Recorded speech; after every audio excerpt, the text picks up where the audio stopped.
Speed work doesn't work unless you do. All right, guys. I've had a lot of people come in and say things like, Jason, speed work doesn't work for me.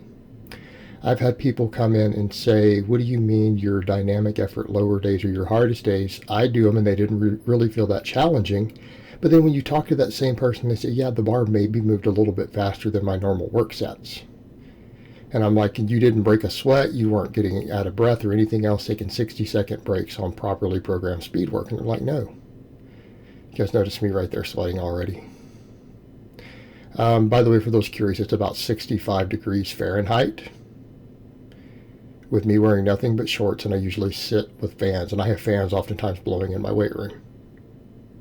Okay?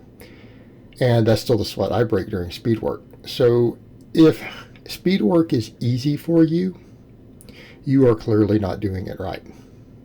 And I think what we see a lot of times is that when you give people a template for speed work, and I see this with my clients, by the way, I would say, up to half of my clients at any given time are on conjugate type training, which will include speed work. A lot of times when you watch them film it, what do we see with it? A lot of times people aren't pushing as hard as they can. Now, some of these, this is my heaviest wave. Everything in this one, this is my heaviest wave. So they should be moving the slowest, and it's the hardest sometimes. And usually my first couple sets tend to be slower, especially when I do the wide grip bench, for example, but it gets faster as I get narrower. But what you see is that they're just doing normal tempo reps. They're not exploding as hard as they can.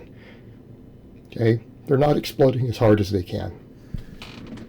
They're not breaking a sweat. And if that's how you approach speed work, you're not going to get the desired results. And me personally, I've always grown during periods of time when I'm doing speed work. I've found it to be very, very effective for hypertrophy.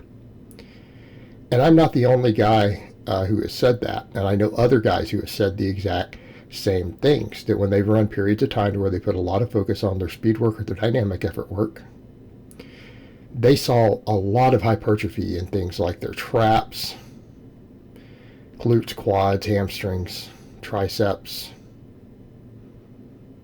Right? They saw tons of it. Like they noticed very, very significant growth, sometimes in a short period of time.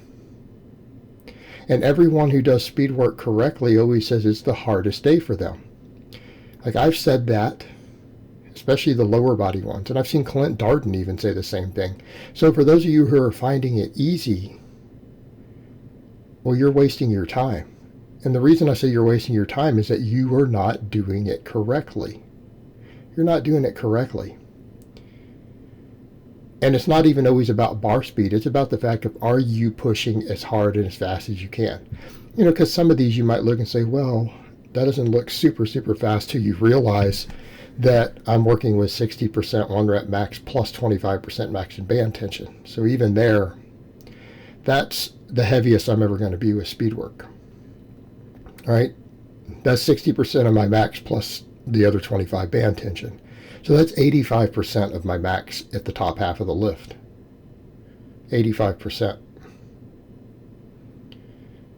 So yeah, things tend to be harder to keep it accelerating as you go further in, especially against things like bands. It can be more difficult.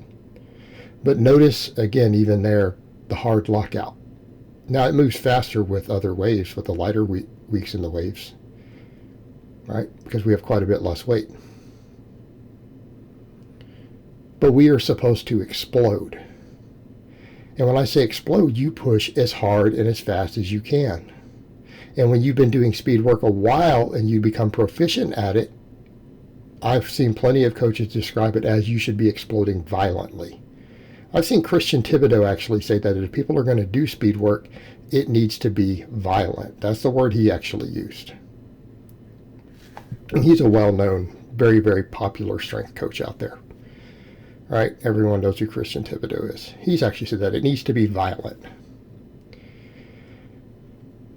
We need to explode as hard as you possibly can. Now, in some cases, that may not be maximum bar speed till you've been doing speed work for a while. It may not look ultra fast, but it better be getting faster as you go. But the bar needs to bend. Okay, if the bar isn't bending and you don't hear those plates make that pop and jingle sound at the top, you're not really doing speed work. You're just doing normal tempo reps at that point. It needs to be explosive. So what you just saw right there in that one, that was a good example, considering it's the heaviest week of the wave. Again, with 85% 1 rep max through the whole top half of the lift, you need to be explosive. So that's the first sign that you're not doing it correctly. If you do your speed work and it feels easy, if it's easy, that's a problem. That's a problem.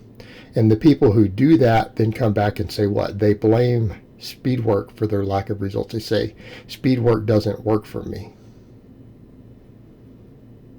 Well, if you look at any of the research, it should work just fine. I mean, seriously, look at the data on compensatory acceleration. Look at the data on exploding as hard as you can. Look at the number of champions and coaches of champions who utilize it. Okay, you have real world anecdotes showing that it works quite well. Then if we look at the scientific data, what do we know? Well, we've definitely seen it be debunked that the effective rep theory goes away if we move the weight much faster, right? The effective rep theory only applies to weights you're moving slowly. If you push it faster than a normal tempo, the effective rep theory goes in the trash, right? It becomes useless. It doesn't apply. And that's what experts out there are pointing out. It doesn't apply. It's only to slow reps. And even guys like Beardsley who discuss it admit it's only slow reps. He puts that specifically.